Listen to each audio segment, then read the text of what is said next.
Praise the lord.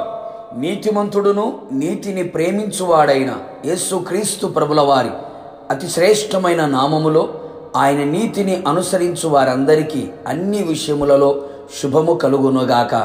ఈ దినపు యేసయ్య జీవపు మాట 106వ కీర్తన 3వ చరణం.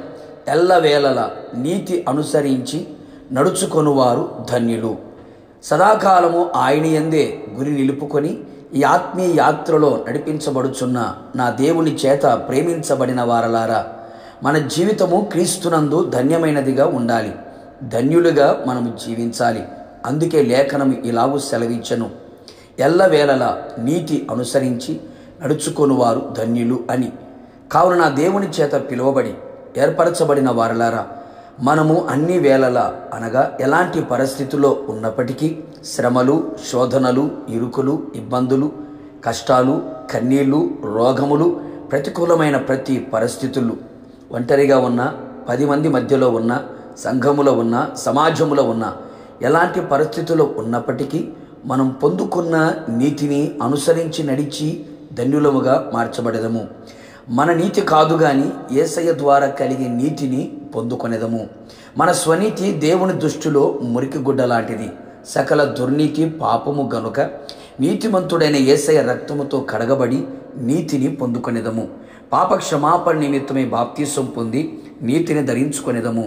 పరిశుద్ధాత్మ చేత కడగబడి పరిశుద్ధపరచబడి నీతిని అనుభవించేదము. నా యేసయ్య నీతిమంతుడైన దేవుడు, నీతిని కలిగి ఉన్న దేవుడు, నీతిని ప్రేమించే దేవుడు. ఆయన నీతి వెల్లడి చేయగలిగిన శక్తి కలిగిన దేవుడే ఉన్నాడు. నీతిమంతుడైన యేసయ్య వైపు చూచుచు నీతి కలిగిన ఆయన అడుగు జాడలలో నడిచెదము. యేసయ్య నీతి పవిత్రమైనది, పరిశుద్ధమైనది, నిర్దోషమైనది. అట్టి నీతిని వస్త్రము వలె ధరించుకొనేదము. ఆయన నీతిని మన హృదయములో ఉంచుకొనేదము. ఆయన ఆజ్ఞలను అనుసరించి నడుచుకొనుచు ఉన్నప్పుడు నీతి కలుగును గనుక నీతిగల జనముగా ఉండెదము. యెహోవా నీతిని ప్రేమించువాడు గనక మన నీతిని గట్టిగా పట్టుకొనేదము. ఈ విషయములో యోబు భక్తుడు గారు గుర్తుకు తెచ్చుకుందాము.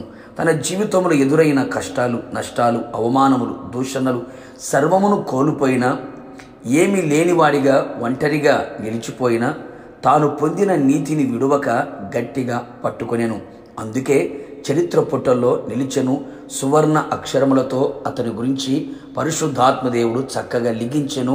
అనేకులకు మాదిరిగా నిలిచెను. అనేక మంది ఆత్మీయులు నీతిని విడిచి పాపము చేసేవారిగా కనబడుచున్నారు.